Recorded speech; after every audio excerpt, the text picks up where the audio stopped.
happy homebrew week, I guess. It's been a little while since I've done a homebrew Wednesday or a homebrew catch-up. I've been away, went up to the Gold Coast and Brisbane for a family holiday in the Gold Coast and a couple of days in Brisbane running around trying to see a few extra people. Not a lot's been happening on the brewing front. However, I have put in some orders for beers to be brewed coming up to Christmas. I've got an order from the father-in-law for a Duvel triple hop Citra to be on tap. I think I'm going to do a session version of that, trying to make about 6% rather than the 9% or so of the other one. I'm going to brew a McKellar American Brown Ale, and I haven't decided on the third one. I'm thinking of Finger Lime Kolsch, maybe, or something similar, maybe a Stone and Wood Pacific Ale kind of beer. Anyway, that should be coming up soon. I'm also hoping to do an experimental brew, which I'll do a separate video on maybe next week if I get my starter happening and my yeast is still okay. So while I was up in Queensland, we spent 5 days in an apartment with another family that we met in. Well, we'd been friends with since while we was living in Melbourne. And Aaron, with two families, so Aaron's the father of the other family.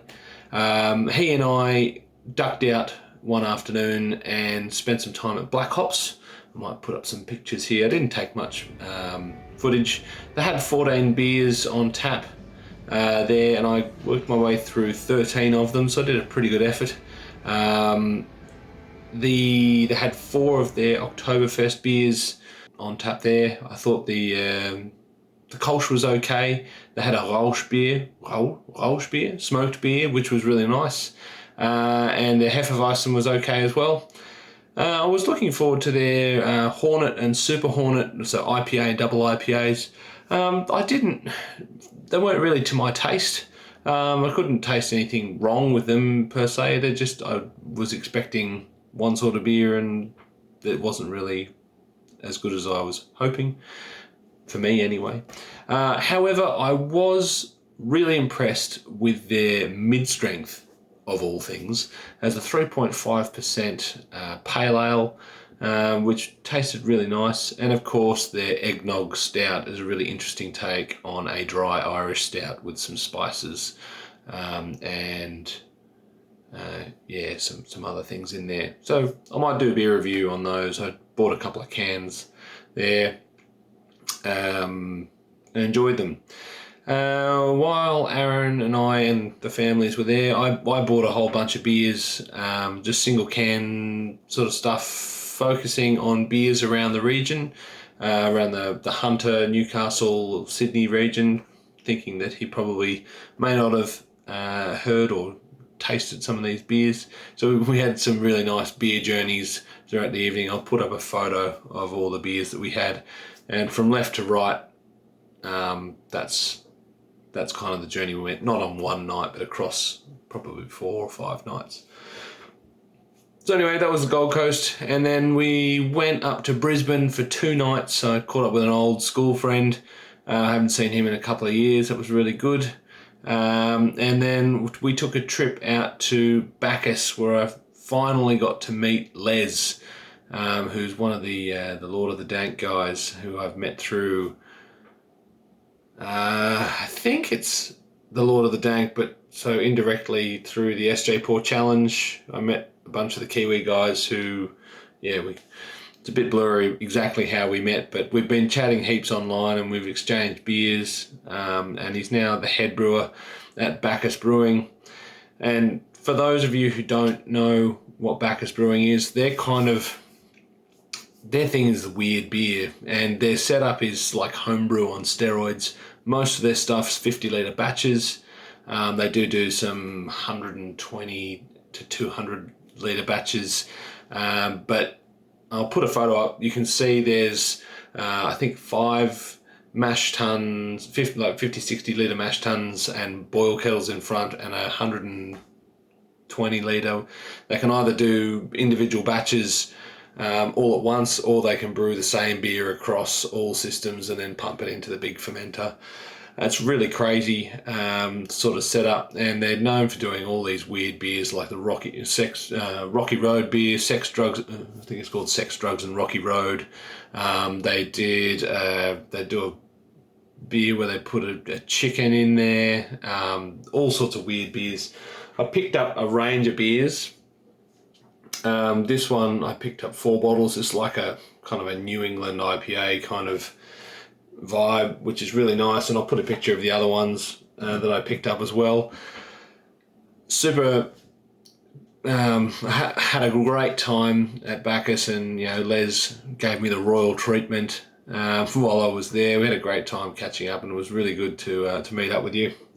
While I was there, I also had one of my subscribers, drop in. He contacted me on Instagram. This is Josh. His Instagram handle is TheAussieBrewer. He contacted me about a week before I was up in Brisbane, and he wanted to post me some beers, and it turned out that he was in Brisbane, and I said, well, I'm going to be there in a week. Well, I could maybe organise a bottle swap. So he gave me 4 beers, including his take on the coconut ShyPA. I believe he might be sending this to Tom and Harry. Maybe, I don't know. Maybe I shouldn't say anything, but anyway, I'm sure it'll be fine. So I'm going to do a review of that. I'm going to crack that open right now. So, Josh, thank you for coming out to Bacchus, having a beer and having a chat, and for dropping off 4 beers, including this one. He also did a Marzan, sparkling ale, and I'm forgetting the other one. But anyway. Little hiss. Nice. I wanted to get this one in before it faded too much, because my experience with the coconut shy was that it had a real pina colada sort of vibe early on, and then it sort of faded a bit. Josh was talking about that similar thing. So anyway, this is it. Probably a little undercarved. I don't know if this was bottled off the keg or if it was bottle conditioned. Looking at the bottle, might be filled off the keg. Colour, is that chill haze there? Little cloudy. It could be chill haze though. I don't know if you can see that. Yeah, you can see that. So it's sort of a nice sunset gold colour. It looks maybe a little darker than I remember mine, but I've brewed mine a long time ago. On the nose, you're definitely getting tropical fruits and mango, and a little bit of coconut. Sweet aroma, mainly the mango.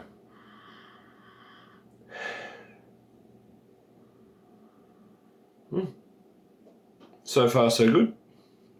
We'll dive in. Cheers, Josh.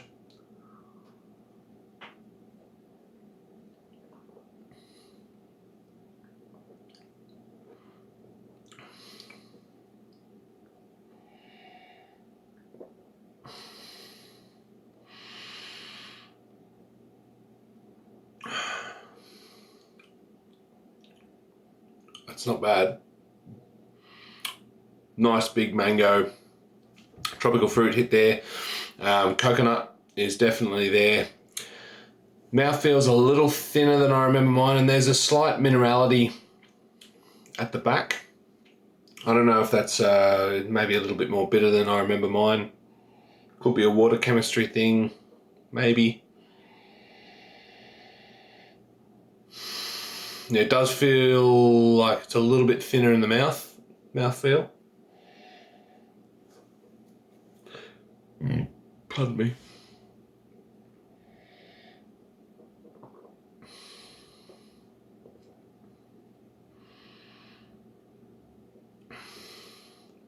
But the flavour's pretty darn close.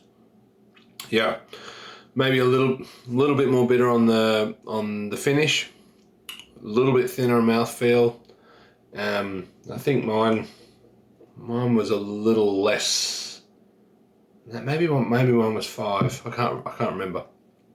I might, if I can remember, I'll put notes on what mine was. But that's a pretty good swing at it, I reckon.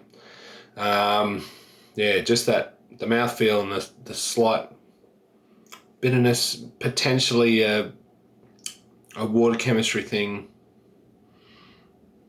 But you know, we're just talking about the last 10% sort of thing. Anyway, I'm gonna let that warm up. Cheers, Josh. So yeah, up to Brisbane, and then we kind of ran out of time to do much else. We had a sort of a morning where we sort of just let the kids relax. We drove up and down, which is, I think it's 900 k's each way.